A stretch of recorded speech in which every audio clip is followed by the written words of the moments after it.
may salaysay at may kahulugan na dapat mapansin at maintindihan. Kahit sino ka man ay dapat malaman na dito sa mundo ikaw ay tuldok lang. Kahit na ang araw sa kalangitan, siya ay tuldok lamang sa kalawakan.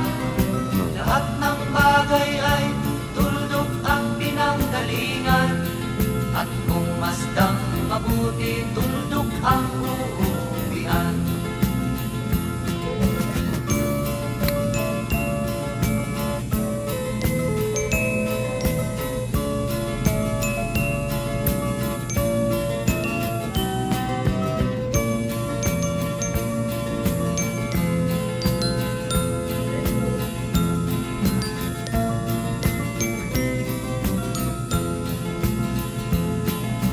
Tingnan mo mabuti ang isang